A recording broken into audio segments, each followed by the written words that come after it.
Hi, thanks for tuning in today to Front Porch Conversations here at the Advent Christian Village. My guest today is Darcy Chapman. Darcy, welcome. Thank you. Now, I bet there are people watching this who may not know you, but for others, they'll be able to help edit your stories, maybe. Yes. Darcy has been employed at the village for quite a number of years, and we'll talk about that, but now is retired. I am. And is that fun?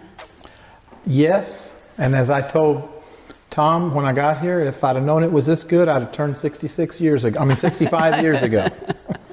Well, and being also a retiree now myself, I like it too. Darcy, tell us, our viewers, a little bit about where you were born and where did you grow up?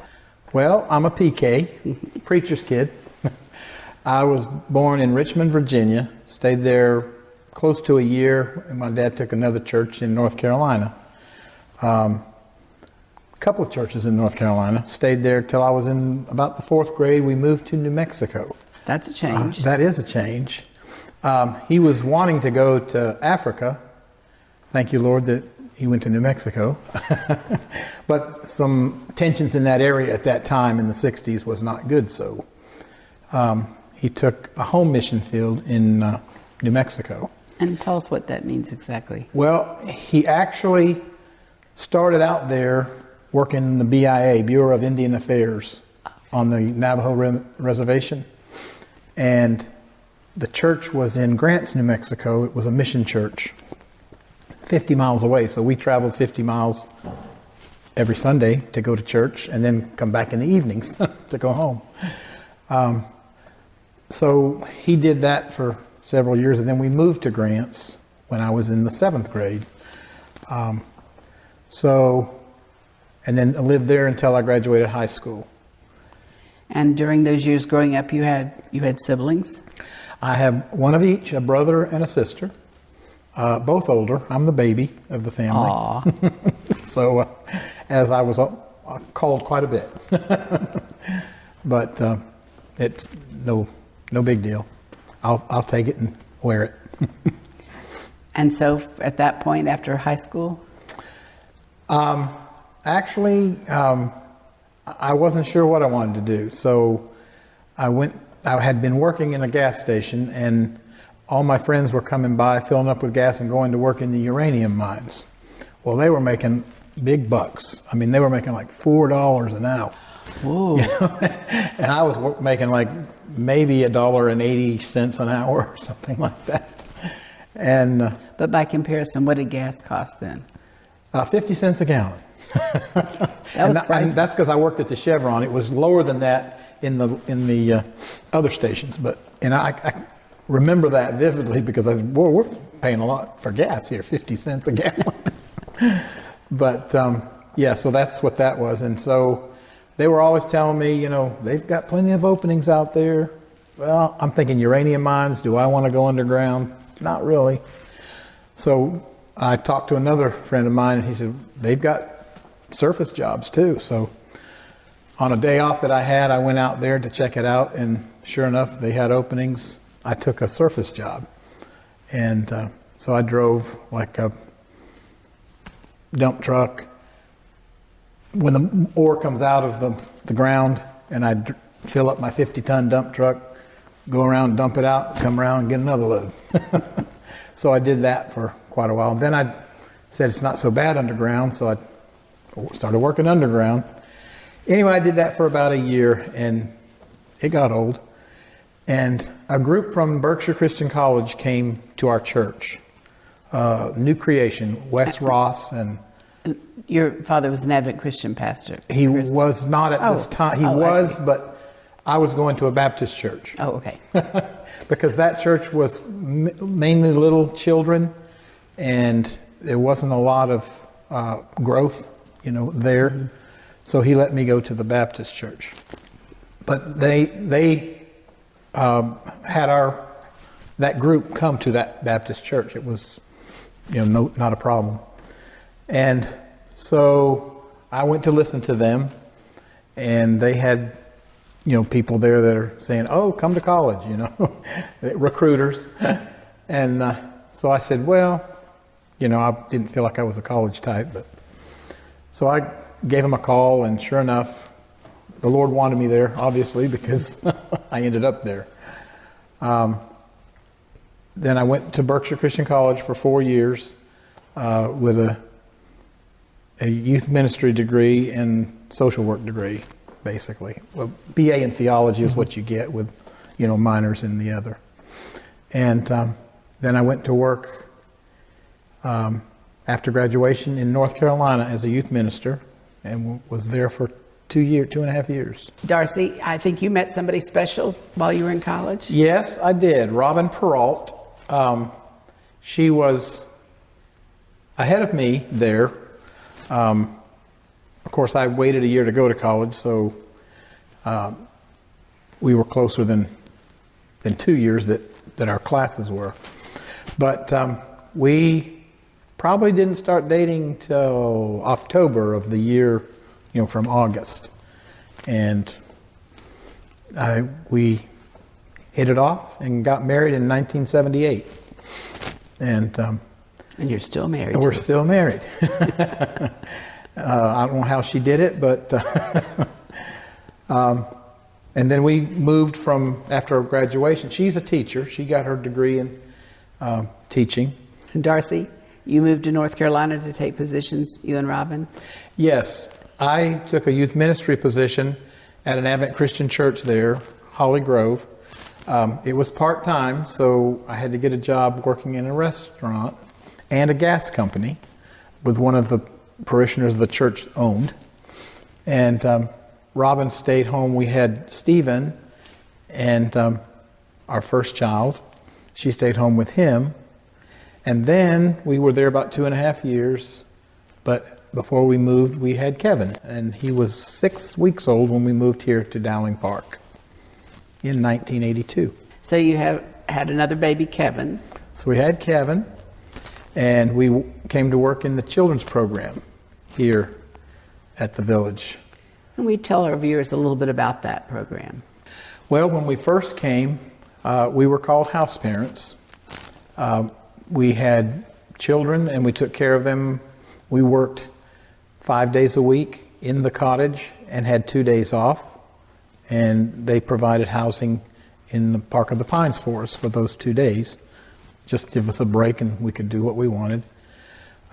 Then, after a year, they opened up a treatment cottage, which I became one of the supervisors. And they opened a school as well, and Robin became one of the teachers. So, and during that time, we had our third child, Andrew. He was born in 1984. And we were in the children's program about 7.5 years. And due to happenings out of our control, they went to just foster care type homes. Mm-hmm. And so I moved to independent living and worked as a social worker there, what they call now service coordinator, and did that for 2.5 years.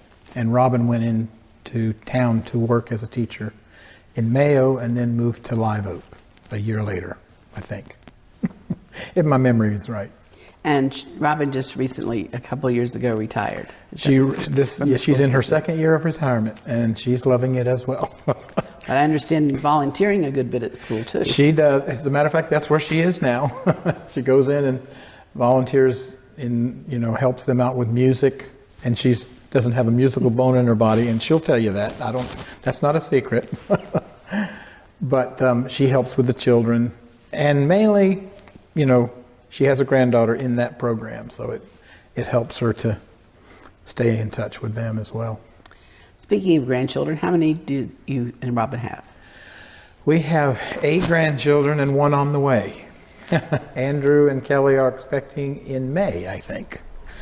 So we'll keep it going. But I think you like that grandparent role. Oh, I really do. We have them every Sunday, and that's we are really blessed because of that. We have all the children over on Sunday for Sunday dinner so that the cousins can eat together and get to know each other and just bond, basically. and it's been a good time. And that's pretty unusual these days for all the cousins and It really grandchildren is. and all and children to live so near their parents too. And it's something that Robin and I didn't have, and so it's just something that we wanted to do, and we enjoy doing it. And if they don't get to come, they go, "Why can't we come on Sunday?" You know, because sometimes they have other plans, or we have other plans. And so, but it's a really good family time. And I admire Robin for making all that happen every Sunday. I'm sure you're involved. Well, not like she is. She cooks the meal, and I do help a little bit, but it's her baby, and we'll call.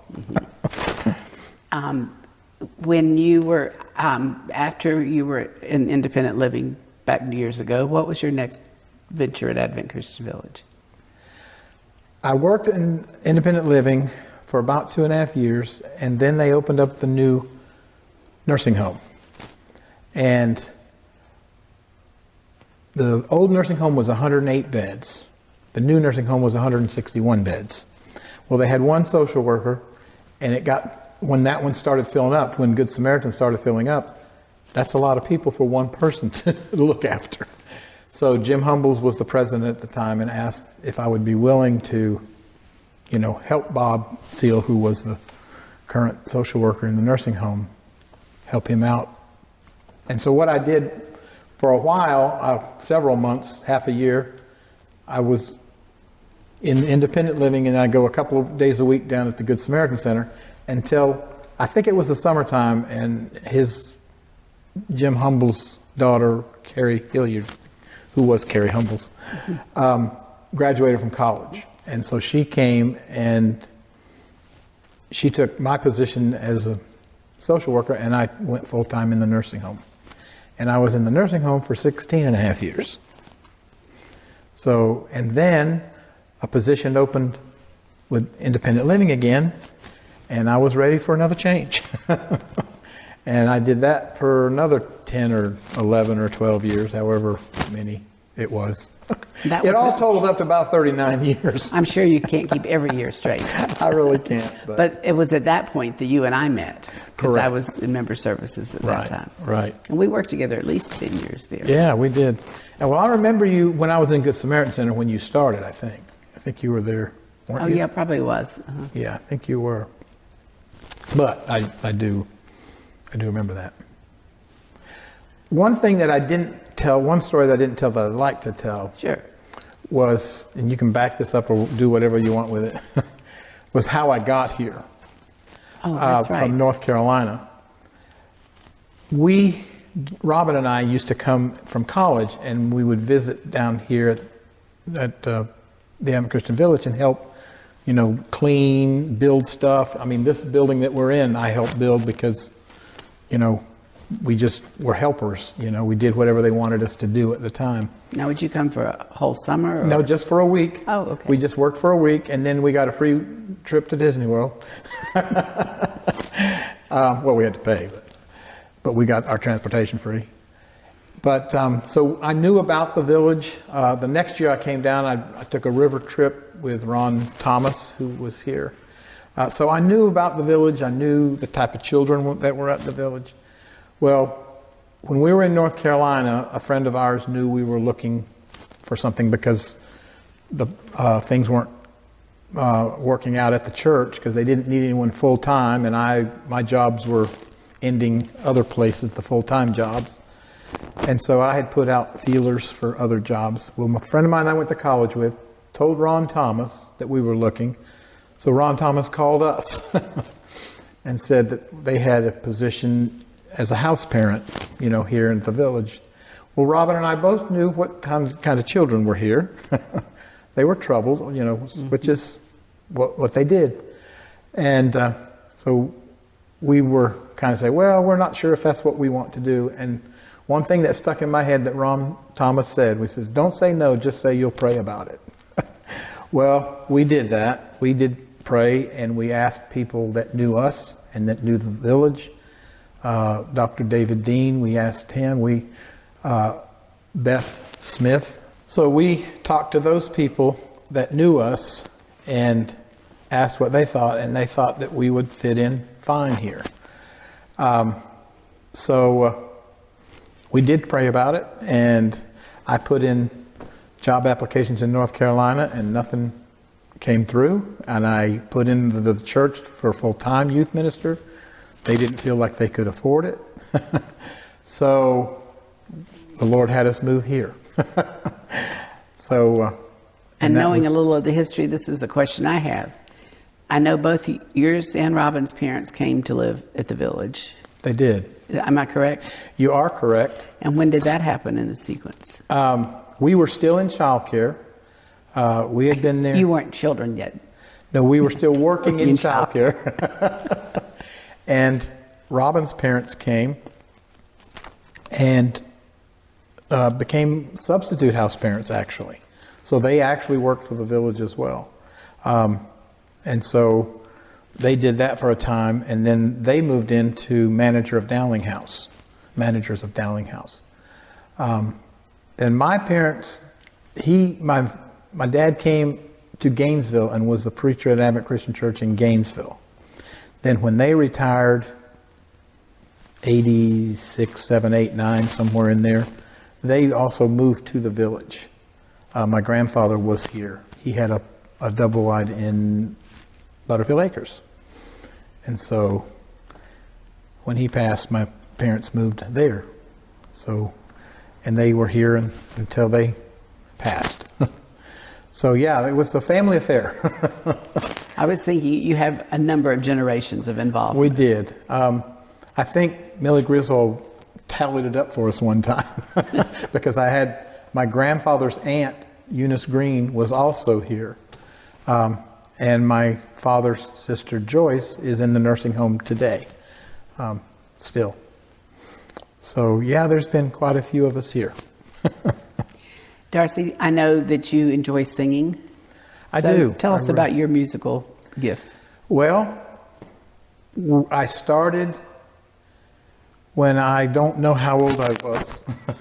Probably as young as I could, make it sound okay, because my parents would take us to the nursing homes in the area where my dad preached, and we sang as a Chapman family. And so all 5 of us, we would sing, and I've been singing ever since. I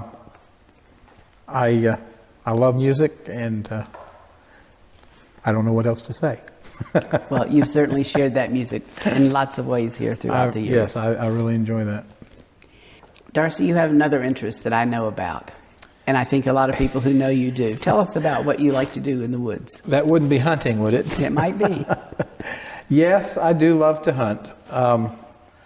Mainly, I think, because I get to be out in the woods alone with God, and I do a lot of my devotions in the woods. I spend a lot of time with the Lord. I don't want that to sound cheesy or anything like that. Of course, I like to hunt, and what I kill, we eat.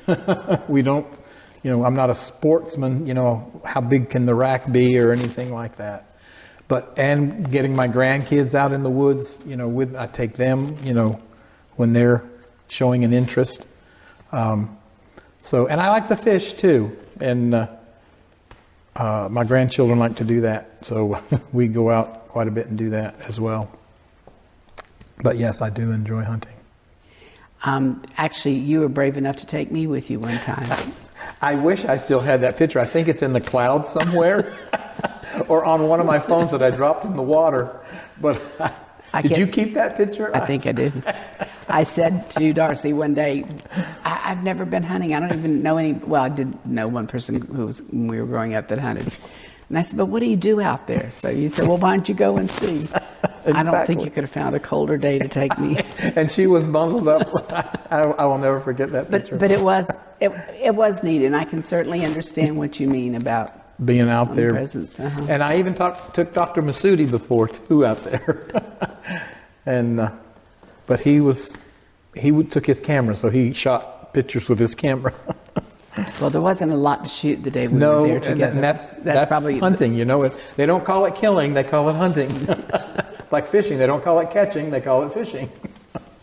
But I know you and Robin have been able to do some traveling since retirement. We have. The Lord blessed us with a trip to Alaska, and when we came back from that, we took 2 of our grandchildren to see the Ark in Kentucky. That's the right state. It's one of those K-states. And they thoroughly enjoyed it. We try to take each one of our grandkids when they turn 10 or 11, somewhere in there, on a trip of their choosing. And as things would be, Noah, he turned 11 or 12. He wanted to see the Ark, Noah's Ark. And so Noah returned to the Ark, huh? Yeah. So he had a really good time, and we took one of Andrew's daughters, Ava, with us as well. And so it was, and Robin, if you know Robin, you'll know when I say this. She found a shirt that said, "You need an Ark? I know a guy." And so Noah and I had to wear those shirts. You guys are making precious memories for those grandchildren. I'm telling, and then they're making them for us. They really are. So what other trips or things are on your bucket list? Well, we do take a trip with the whole family on spring break. We had quite a few teachers in the family, so spring break was a time when everyone could get away. So we would go down to a timeshare in Orlando, or in Tennessee, or wherever we wanted to go, and we'd take the whole family. And ours is coming up in March, when the spring break is here. So that's our next trip. And one of the grandchildren, the oldest, he likes to fish, and he has chosen this year to go to the Keys. He wants to go all the way down to the end of the United States, so he can say he went all the way down to the end. And we're taking a boat out and let him fish out there. Darcy, during your years of being acquainted with the village and working here and living near here, what's a story that really would help us understand what the village has meant to you through the years? It could be an individual incident. It could be... Could it be an individual? It could be. I had an individual resident at one time. I call her resident. I don't know, member, whatever you want to call her. But her name was Peachy. And she did not have the biggest breaks in life. She had certain things happen to her that caused her to be disabled. She couldn't speak real clear, but she had an aura about her that she just loved the Lord, and she wanted everybody to know it, and she wanted everybody to know the Lord. But she had a sense of humor like me. I remember when I came in, switched jobs from the nursing home to independent living. Cindy said, "You're getting peachy," because I think you two will hit it off. And we really did. But she just, even when she had got cancer and she was failing and she was ready to meet her Lord, it was all about Him, and she was, right up to her death, I think she was smiling. And she's one person I'll never forget. And I hope I can emulate in some way, that her story or about her. But there's one particular thing that happened. She was in a scooter, and she was out on the sidewalk in front of the information center. And some crazy reason she got off the curb and her scooter, and she flipped that scooter over, and she's laying down there. And so people are rushing around her, and, "Are you all right? Am I crazy or what?" she said. I mean, it was all about not, am I all right? Or, she was okay, and she wanted everybody to know that she was okay, and it wasn't blaming anybody. There was no, woe is me, that type of thing. She was funny right up to then. When you brought that name up, it just, so many emotions filled me. I was going, I'm about to cry here. I know. Because she was such an inspiration to so many people. But I remember anytime I walked by your office and she was there, she would say, he's bothering me again. Yeah, she would say, I'm going to get you fired. But she was, and we loved to pick at each other. And she was just really, really a saint, and that's... And what a witness her life was to so many other people. It absolutely was. It absolutely was. Darcy, thank you for sharing that story. You are certainly welcome. And that's a great piece of advice for anybody. It really is. And, going back to your question about what would you have for a young person is, get a handle on what the Lord wants in your life, and follow it. And don't lose sight of it. And it doesn't matter what you've done before, as long as you've made that commitment. Exactly. Well, thanks a lot. And thank you for tuning in today. Hope you'll come back and watch another episode with us.